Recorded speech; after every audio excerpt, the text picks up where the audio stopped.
The parents of a newborn child invest $8,000 in a plan that earns 9% interest, compounded quarterly. So compounded quarterly, that means they count the interest 4 times a year. If the money is left untouched, how much will the child have in the account in 55 years? So we need to calculate after 55 years how much the 8,000 will turn to. So we go with the compound interest formula. So the formula was A is equal P multiply 1 plus R over N to the degree power N times T. P is the principal amount, so it's 8,000. Multiply with 1 plus rate is 9%. So when you convert the 9% into the decimal, it's 0.09. N is the terms, how many times they calculate the interest. So this is a quarterly, so that means the N is equal 4. Close it. Now you use the degree power N times T, which is 4 multiplied with 55 years. T is 55, so we multiply with 55. So this one, you have the 8,000. Divide these two numbers, 0.09 divided by 4. When you add a 1, you will get a 1.0225. Now do the degree power has 220. So when I multiply, use a 1.0225, do the degree power 220, and then you multiply with the 8,000. It will turn to approximately 1,069,103.27. So after 5 years, or after 55 years, the amount of the 8,000 will turn to this amount of the value.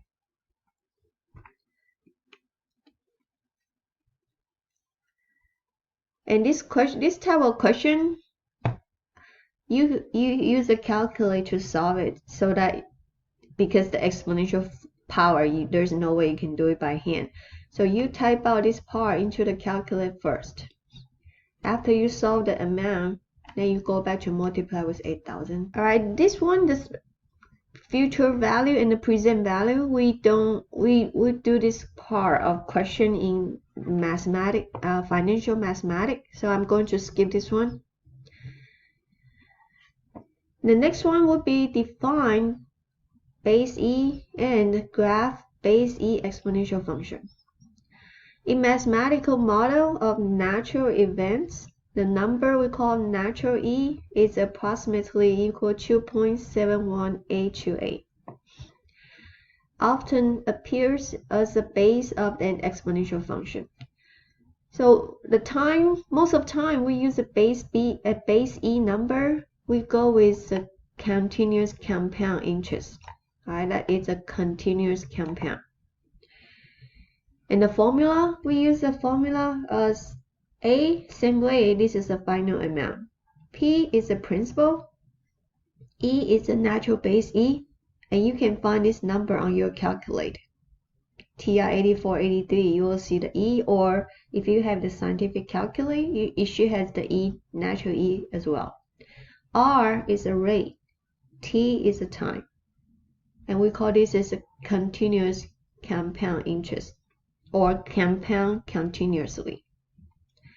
We look at example here. If the parent of the newborn child had invested 8,000 at an annual rate of 9% compound continuously. So you'll see these keywords when you work on your homework or take the test. How much would the child have in the account in 55 years? So this question, we use this formula. So we are looking for the final amount, right? In 55 years. P, same way, it has 8,000. Now you multiply E to the degree power. R is 0.09. Multiply with the year is 55 years. Same way, you calculate this part first.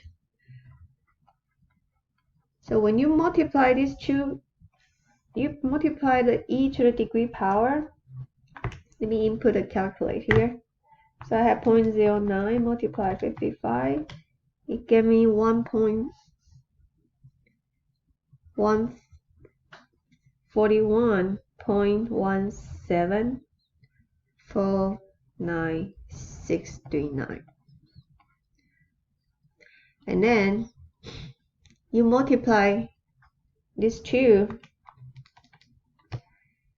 The final amount of these two, it turns to 112,9399.71. So when they calculate the interest by using the compound continuously, the final amount is this one. If you compare with the compound, counting the interest by annually, so annually amount has this one. And normally the compound continuously has is a little bit higher than the compound interest with compound annually. Okay. We do one more example. In 55 years, the balance will be this amount, which is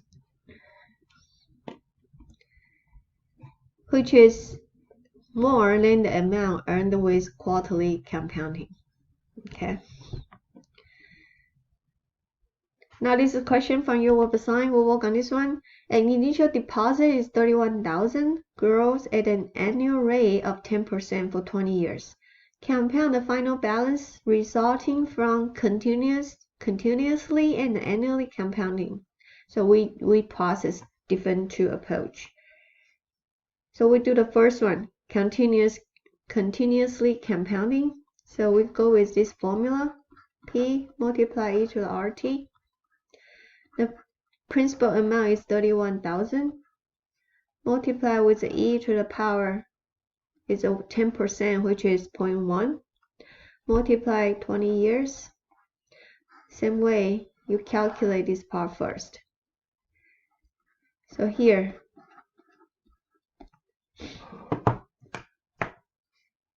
when you multiply this amount, put into your calculator. Okay, I don't have the calculator here with me. So the final amount of this one, you will have 229,060.74. If you go with the compound annually, so the formula we go with is 1 plus R over N to the power NT. Same way, the initial amount has 31,000. You multiply with 1 plus 0.1. Since they count the interest annually, once a year, so just put a 1. Now the degree power, you'll have 1 multiplied with 20. So this one, you'll have 31,000 multiply 1.1, right? 0.1 divided by 1 stay 0.1. Combine with 1, you'll get 1.1. The degree power, you will have the 20. So this one, you will have approximately 208,552.50. Okay, so again, compound continuously generally is higher than compound annually or compound quarterly by turn. One more. In 20 years, a father wants to accumulate 50,000 to pay for his daughter's college expenses. How much should he invest to achieve his goal if he can get 6% interest, compounded continuously? So we go with a compounded continuous formula, e to the base to the RT. Now, the father wants to get a 50,000, right, in 20 years. So this will be the final amount. And the question wants us to solve the present value, right? So that's the principal value. E to the degree power to the power has rate is 0.606. T is in 20 years. So in order to solve for the P, we just divide by e to the power, this one, right? And do the same thing to the left hand side. 0.06 multiplied by 20. And these two will reduce, and you will solve for P. So your P, the principal value, is approximately 15059.71.